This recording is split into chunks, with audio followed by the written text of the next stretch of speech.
Hello students, welcome back to Neura maths classes. आज के lecture में हम पैरामीट्रिक इक्वेशन के बारे में पढ़ेंगे। क्या होती है पैरामीट्रिक इक्वेशन, कैसे हम फाइंड आउट करते हैं, और ellipse, hyperbola, parabola, straight line and circle, इन सब की जो है पैरामीट्रिक इक्वेशन हम कैसे लेकर चलते हैं।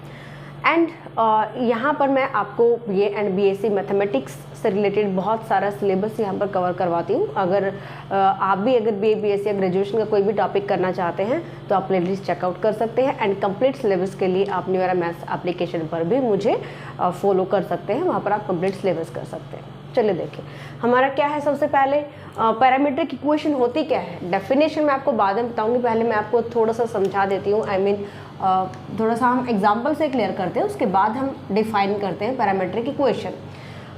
y इज इक्वल टू, मैं सिंपल सा फंक्शन लेकर चलती हूँ। y is equal to F of x is a function, y is a dependent variable, x is independent variable. So y is a function of x. and parametric equation का मतलब है कि हम 2D में एक पॉइंट हम बता रहे हैं और उस पॉइंट को x axis and y axis, ठीक है। तो पैरामीट्रिक इक्वेशंस हम क्यों लेकर चलते हैं। पैरामीट्रिक इक्वेशन जब आप लेकर चलोगे तो x और y को एक पैरामीटर की वैल्यू में हम डिफाइन करते हैं। फॉर एग्जाम्पल मैं यहाँ पर ले लेती हूँ y is equal to x plus 1। अगर मैं लेती हूँ, मैंने कहा कि x और y को आपको एक पैरामीटर में लेकर चलना है, मैं यहाँ पर पैरामीटर t ले लेती हूँ। हमें मेनली पॉइंट का डिस्टेंस फाइंड आउट करने के लिए पैरामीट्रिक इक्वेशंस बनानी पड़ती हैं। वो चाहे यहाँ पे स्ट्रेट लाइन है, चाहे यहाँ पे सर्कल है, या एलिप्स है, या हाइपरबोला है, पैराबोला, जो भी है, ठीक है। तो x is equal to t मैंने लिया, x is a function of t, हमें लेकर चलना है x, f का हम यूज कर चुके हैं, तो मैं यहाँ पे ले लेती हूँ g of t, x is g of t। And अगर x मेरे पास t है तो ये जो इक्वेशन आपको दी गई है y is equal to x plus 1, so y की वैल्यू क्या आ जाएगी, t प्लस 1। Clear that. तो यहाँ पर इसको मैं ले लेती हूँ psi of t, then g of t and psi of t are parametric functions of x and y, ठीक है। पैरामीटर्स बहुत सारे हो सकते हैं। जैसे मैंने यहाँ पे x को t लिया तो y मेरे पास t प्लस 1 आया, तो x और y को मैंने t में यहाँ पर दोनों को t में कन्वर्ट कर लिया, और t की वैल्यूज पर हम यहाँ पे बता सकते हैं कि x और y की पोजीशन क्या होगी in the graph. Okay, parametric कोई यूनिक नहीं होता है, आप चेंज कर सकते हो। जैसे अगर मैं x को ले लेती हूँ 2t, अगर x को मैं 2t लेकर चलती हूँ तो ये इक्वेशन फर्स्ट मैं ले लेती हूँ। So therefore y is equal to 2t plus 1, तो y की वैल्यू हम इसके अकॉर्डिंग फाइंड आउट कर सकते हैं, because y is equal to x plus 1 is a function which is a given function. समझ रहे हो। तो इसके अगर मुझे पैरामीट्रिक इक्वेशंस बतानी है तो बहुत सारी पैरामीट्रिक इक्वेशंस आ जाती हैं। तो इस टाइप से जो एग्जांपल्स होते हैं वहाँ पर आप बहुत सारी पैरामीट्रिक इक्वेशंस ले सकते हो। पैरामीट्रिक इक्वेशन तो हर केस में बहुत सारी ले सकते हो, सर्कल की भी बहुत सारी हो सकती हैं। ऐसे ही वो अभी मैं बताऊंगी, जैसे ही सर्कल की बात आती है, एलिप्स, हाइपरबोला और पैराबोला, सबका हम एक एक करके डिस्कस करेंगे।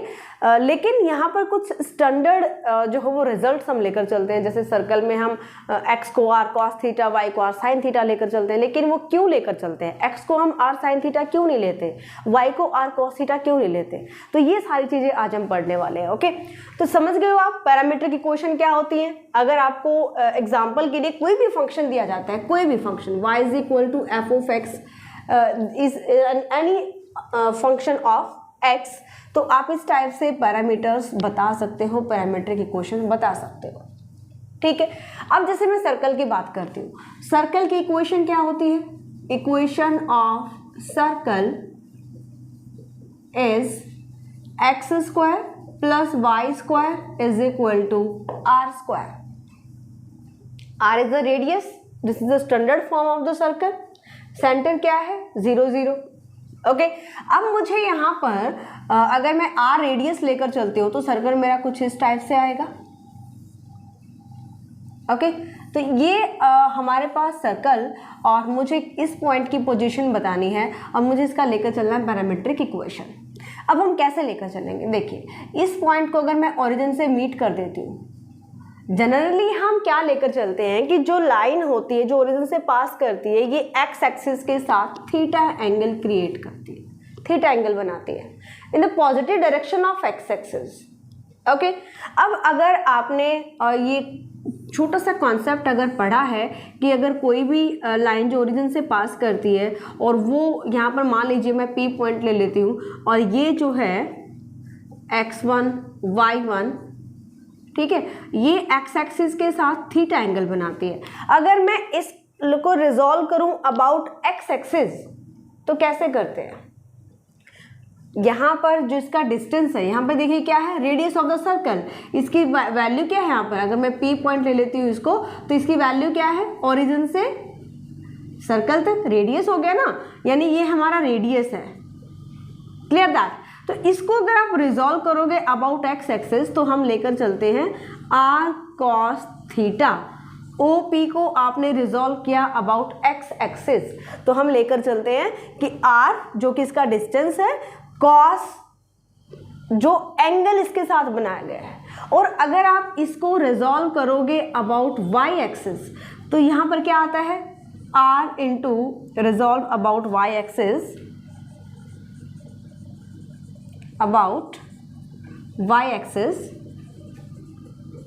अब ये देखिए कि ये लाइन जिसको आप रिजॉल्व कर रहे हो ये y के साथ कितना एंगल बना रही है, ये टोटल एंगल आपको पता है 90 डिग्री होता है ना, इसमें से आप थीटा निकाल दीजिए तो ये जो एंगल रहेगा ये कितना रहेगा, 90 माइनस थीटा रहेगा, है ना। तो क्या आ जाएगा, r इंटू कॉस ऑफ, जो भी हम रिजॉल्व करते हैं हम कोसाइन में लेकर चलते हैं, कॉस ऑफ 90 माइनस थीटा। ये लाइन y एक्सिस के साथ कितना एंगल बना रही है, 90 माइनस थीटा, तो मेरे पास क्या आ जाता है यहाँ से, r sine theta. Clear that? तो इसलिए हम यहाँ पर ये देखते हैं कि x और y को मुझे एक पैरामीटर में लेकर चलना है। आप थीटा में ले सकते हो, आप t में ले सकते हो, आप किसी में भी ले सकते हो। अगर मैं यहाँ पर लेकर चलूँ x इज इक्वल टू, अब देखिए यहाँ पर मेरे पास r स्क्वायर है, समझ रहे हो, तो left hand side equal to right hand side कैसे आएगी, दोनों, यानी यहाँ पर मैं कुछ ऐसी वैल्यू पुट करूँ जो मेरे पास r स्क्वायर के इक्वल आ जाए।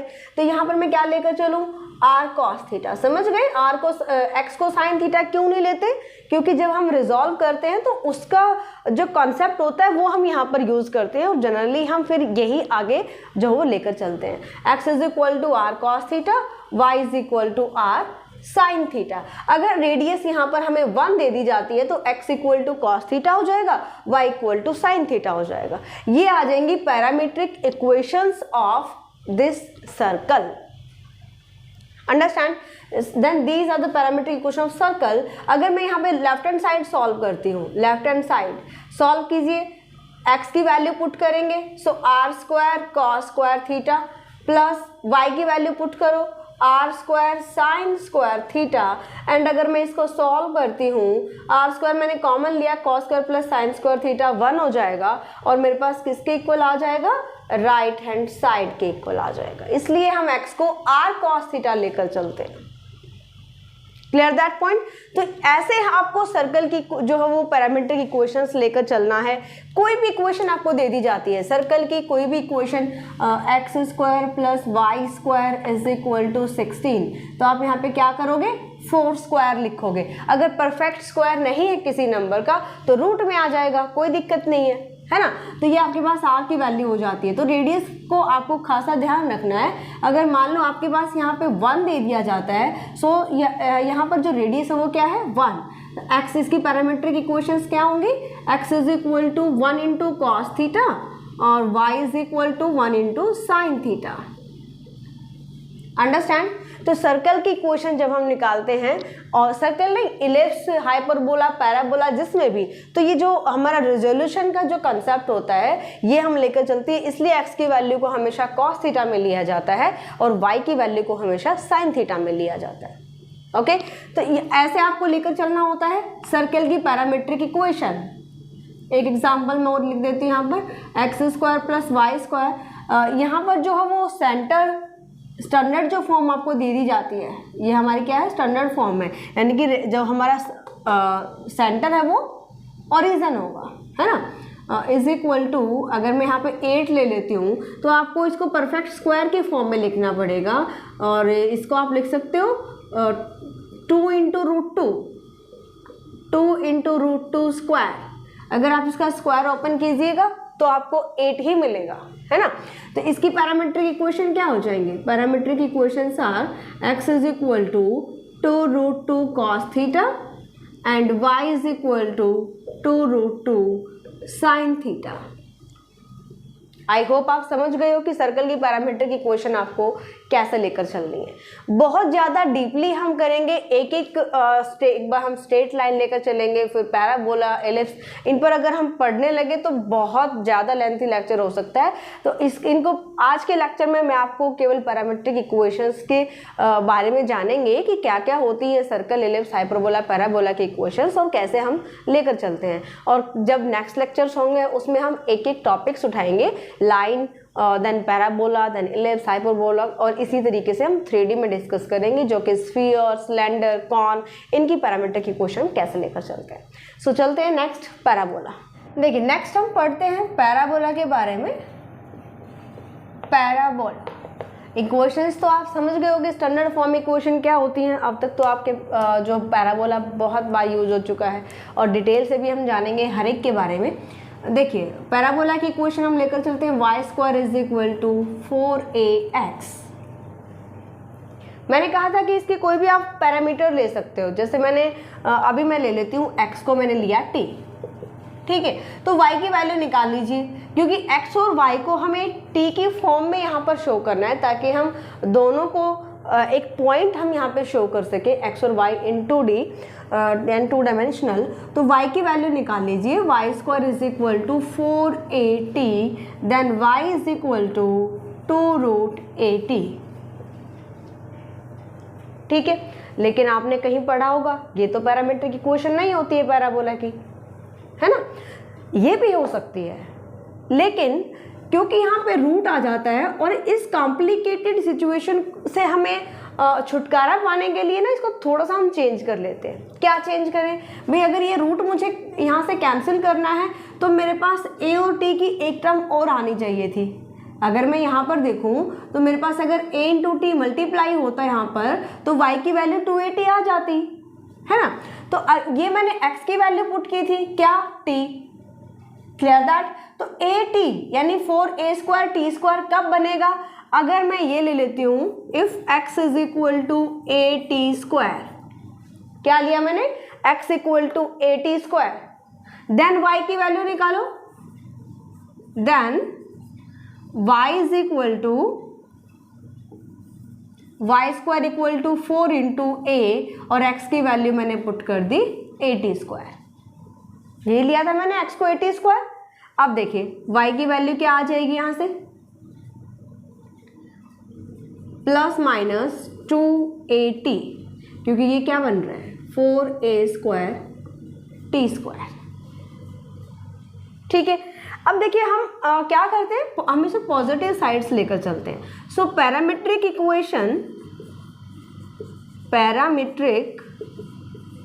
इक्वेशंस ऑफ पैराबोला,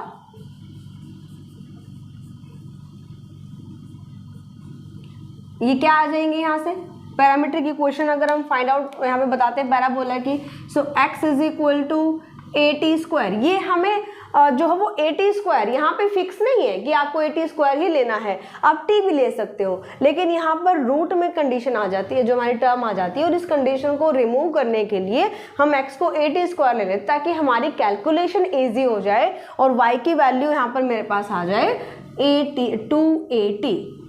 तो ये आपने पढ़ी होंगी ना, पैराबोला की पैरामीट्रिक इक्वेशन क्या होती है? x equal to at square, y equal to 2at। अगर आपको यहाँ पर तो देखिए आप, this is symmetric about x axis.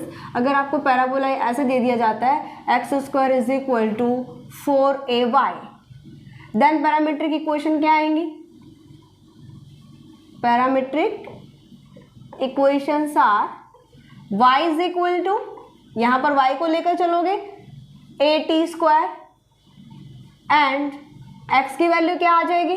अगर मैं at स्क्वायर लेकर चलती हूँ तो 2at। ये पैरामीट्रिक इक्वेशन हो जाएंगे अगर आपको पैराबोला इस फॉर्म में दिया जाता है। अब फॉर एग्जांपल अगर हमें इक्वेशन दे दी जाती है, equation of parabola y square is equal to 16x, तो आप इसकी पैरामीट्रिक इक्वेशन बताइए कैसे निकालेंगे हम पैरामीट्रिक इक्वेशन। इसको आप कंपेयर करोगे सबसे पहले y square is equal to 4ax से, क्योंकि मुझे यहाँ से a की वैल्यू चाहिए। अगर मैं कंपेयर करती हूँ तो 4a की वैल्यू क्या मिली मुझे यहाँ से 16 और a क्या आ जाएगा 4। ठीक है, अब मुझे ये पता है कि अगर Y square equal to 16x है तो हम स्टैंडर्ड फॉर्म याद रखेंगे कि ये हम लेकर चलते हैं ताकि रूट की कंडीशन ना आए हमारे पास। x is equal to a square 4t square, x is equal to 4t square, then y is equal to 2 into a, 2 into a means 8t, y is equal to 8t। अब आप check करोगे क्या ये हमारी सही है values, तो आप यहाँ पर पुट करके देख लीजिए x की वैल्यू और y की वैल्यू, अगर दोनों इक्वल आती है left hand side equal to right hand side तो आपकी पैरामीट्रिक इक्वेशन सही है।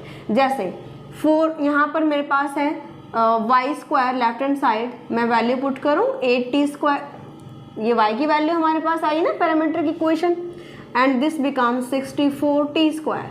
लेफ्ट हैंड साइड क्या है 16 into x mean 16 into 4 into T square, ये 4t स्क्वायर है x की वैल्यू है ना, और ये भी क्या आ जाएगा 64t स्क्वायर, दोनों साइड इक्वल आ रही है।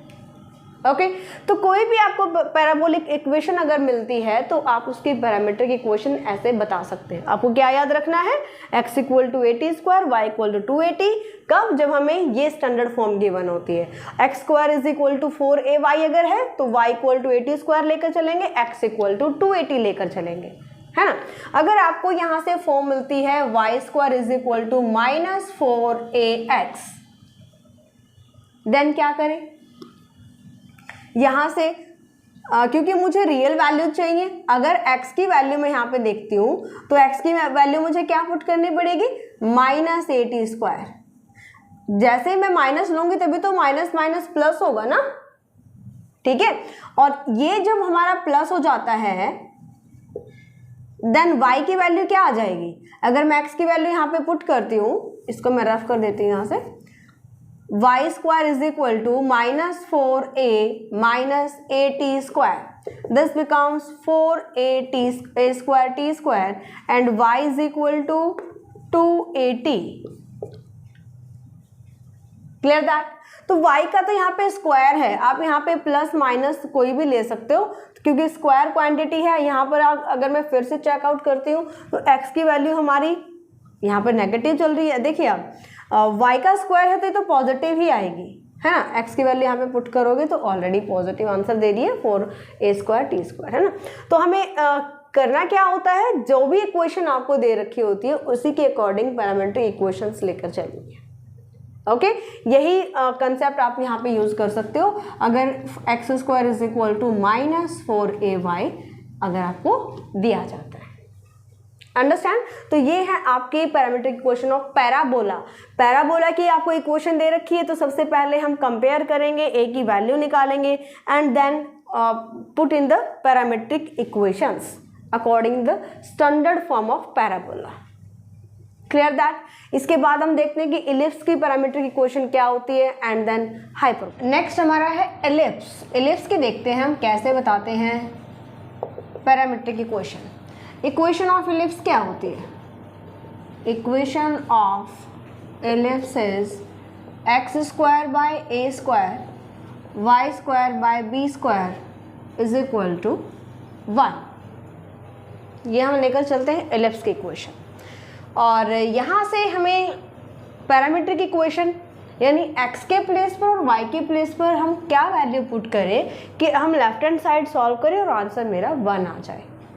ठीक है, अभी हमने डिस्कस किया था सर्कल की इक्वेशन में कि अगर क्वाड्रेटिक इक्वेशन होती है तो हम बताते हैं उसको हमें रिजॉल्व करना पड़ता है अलोंग एक्स एक्सिस और वाई एक्सिस। तो हमें कॉस थीटा और साइन थीटा में जो है वो एक्स और वाई की पैरामीट्रिक इक्वेशन लेकर चलना होता है। आप थीटा की जगह पे टी भी ले सकते हो, कोई दिक्कत नहीं है।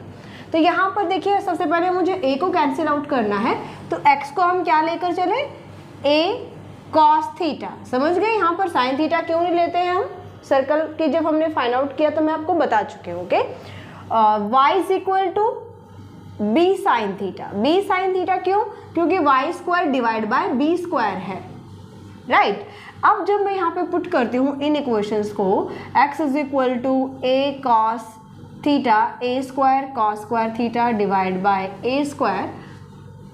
अब यहाँ पे मैंने ए ही क्यों लिया, अदर कांस्टेंट क्यों नहीं ले सकते? बिल्कुल ले सकते हो, कोई दिक्कत नहीं है, बिल्कुल ले सकते हो, लेकिन वहाँ पर कॉम्प्लिकेटेड कैलकुलेशन से बचने के लिए हम यहाँ पर ए ही लेते हैं, ताकि ए स्क्वायर से ए स्क्वायर मेरा कैंसिल हो जाए, यहाँ पर बी स्क्वायर से बी स्क्वायर कैंसिल हो जाए, divide by b square is equal to b square से b square cancel, cos square theta plus sine square theta, और क्या होता है 1 which equal to right hand side. ठीक है, तो इस टाइप से हमें देखना है कि ये जो होती हैं these are parametric equations of ellipse. तो अगर हमसे पैरामीट्रिक इक्वेशन पूछा जाता है एलिप्स की, तो हम इस फॉर्म में लेकर चलें। ओके, एग्जाम्पल के लिए अगर आपको यहाँ पर दे दिया जाता है 4x square plus 16y square is equal to 1, तो हम कैसे बताएंगे यहाँ पर हम क्या लेकर चले? ये आपको एलिप्स की यहाँ पर देखिए x और y प्लस में है, यहाँ पर प्लस का सिंबल है। ओके, तो ये एलिप्स की इक्वेशन सबसे पहले आप स्टैंडर्ड फॉर्म में इसको कन्वर्ट करोगे। कैसे कन्वर्ट करें हम इसको स्टैंडर्ड फॉर्म में? 4 को आप लिख सकते हो 1/4, सॉल्व करिएगा तो वापस यही जाएगा ना, y square is equal to 1/16 equal to 1। 1/4 को मैंने लिखा 1/2 स्क्वायर, 1/16 को मैंने लिखा 1/4 स्क्वायर। कंपेयर अगर मैं करूं इस इक्वेशन को इससे कंपेयर करूं तो मेरे पास a की वैल्यू आती है 1/2 और b की वैल्यू आती है 1/4। So parametric equation of this ellipse equations are क्या थी? x is equal to a cos theta, यही लेकर चले थे हम। a क्या है यहाँ पर 1/2 cos theta, y is equal to b sin theta, b है हमारे पास 1/4 sin theta. So these are 2 parametric equation, और नॉर्मली हम यही लेकर चलते हैं। अदर देन मैं आपको पहले बता चुकी बहुत सारी पैरामीटर्स आप ले सकते हो, किसी से मेजर कर सकते हो, लेकिन जो हम स्टैंडर्ड रिजल्ट जो लेकर चलते हैं एलिप्स की इक्वेशन के जो पैरामीटर्स इक्वेशन हम लेकर चलेंगे वो आप लेकर चलेंगे x equal to a cos theta, y is equal to b sin theta. इसको हम स्टैंडर्ड फॉर्म से कंपेयर करते हैं, यहाँ से हम a और b की वैल्यू फाइंड आउट करते हैं। देन जैसे अभी मैंने आपको बताया यहाँ पे फाइंड आउट किया मैंने, a की वैल्यू निकाली है, b की वैल्यू निकाली है, देन हम पैरामीट्रिक इक्वेशन बता सकते हैं। Understand? Last is hyperbola. So इसकी इक्वेशन क्या होती है? हाइपरबोला की equation standard form x square by a square minus y square by b square equal to 1, ये इसकी स्टैंडर्ड इक्वेशन होती है। अब हम क्या करें? अगर मैं x को a cos थीटा लूँ, y को b sin थीटा लूँ, तो क्या यहाँ पर सॉल्व करें लेफ्ट हैंड साइड तो क्या 1 आ सकता है? बिल्कुल नहीं आ सकता। क्यों? क्योंकि नेगेटिव है, और नेगेटिव के लिए हमारे पास कौन सा फॉर्मूला होता है? Hyperbolic functions, trigonometric hyperbolic function, जो कि आप पढ़ भी चुके हो फर्स्ट ईयर में, जो हायर ट्रिग्नोमेट्री आप पढ़ते हैं। तो देखिए यहाँ पर हम क्या लेकर चलेंगे? x is equal to a cos hyperbolic theta, y is equal to b sin hyperbolic theta. अब जब आप यहाँ पे पुट करने वाले हो वैल्यूज़, लेफ्ट हैंड साइड में लेकर चलती हूँ,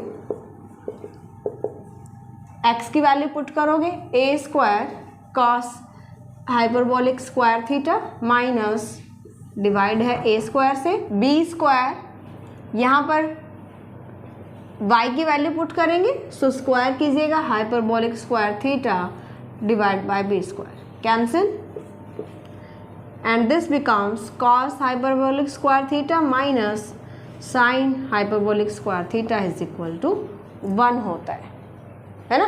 स्टैंडर्ड रूल्स आपको पता होंगे, और ये किसके इक्वल आ गया? Right hand side. तो ये क्या होता है? Sine square. अगर हाइपरबोलिक में लेकर चलेंगे तो नेगेटिव यहाँ पर आता है, तब हम 1 लेकर चलते हैं, और ट्रिग्नोमेट्रिक जो फंक्शन होते हैं cos square plus sine square theta equal to 1 होता है। इसलिए क्योंकि यहाँ पर नेगेटिव सिंबल है, सो इसकी जो पैरामीट्रिक इक्वेशन है वो हम हाइपरबोलिक फंक्शन में कन्वर्ट कर देते हैं। Clear that. तो ये कुछ बेसिक कंसेप्ट है पैरामीट्रिक इक्वेशंस का। एंड नेक्स्ट लेक्चर में हम देखेंगे पैरामीट्रिक इक्वेशन से कर्व की इक्वेशन कैसे बनाएंगे। सो किसी भी कर्व की इक्वेशन अगर आपको पैरामीट्रिक फॉर्म में फाइंड आउट करनी है, कोई भी कर्व दे दिया जाता है, धीरे धीरे हम सारे कवर करेंगे। आज हमने कुछ एक जो कर्व हैं वो हमने कवर किए हैं, और इसकी जो बेसिकली हमें डेफिनेशन भी पता होनी चाहिए। तो डेफिनेशन क्या होती है वो भी देख लेते हैं। डेफिनेशन आप कैसे बताइएगा? ए पैरामीट्रिक इक्वेशन, अभी हम बता चुके हैं कि आप बहुत सारी पैरामीटर्स ले सकते हो किसी भी कर्व की पैरामीट्रिक इक्वेशन फाइंड आउट करने के लिए। defines a group of quantities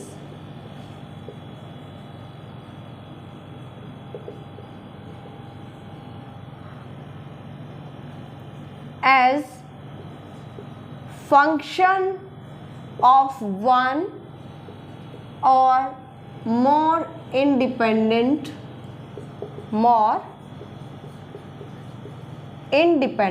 variables called parameters। Okay, तो अगर आपसे डेफिनेशन पूछी जाती है तो पैरामीटर क्या होते हैं? पैरामीट्रिक इक्वेशंस एक ग्रुप को डिफाइन करती है, ग्रुप ऑफ क्वांटिटीज, जो कि फंक्शन में आप एक या एक से ज़्यादा इंडिपेंडेंट वेरिएबल लेकर चलते हो, उसको हम पैरामीटर्स कहते हैं। जैसे अभी हमने स्टार्टिंग में लिया था कि y is equal to F of X, इस टाइप से हम फंक्शन लेकर चले थे। एग्जाम्पल के लिए आप यहाँ पर, मैंने यहाँ पे कुछ भी ले सकते हो, 2x+1 अगर मैं ये लेती हूँ तो x को अगर मैं t लेकर चलती हूँ तो y क्या आता है? y आ जाएगा 2t+1। ठीक है, तो एक वेरिएबल हो गया, t में हमने यहाँ पे बता दिया x और y, इन दोनों का जो इंडिपेंडेंट वेरिएबल क्या बना? t, है ना। इसी तरीके से अगर आप x को अदर किसी अगर मैं लेती हूँ यहाँ पर 2 × v, x की वैल्यू लेती हूँ तो y की पैरामीट्रिक इक्वेशन अगर निकालेंगे तो क्या आ जाएगा?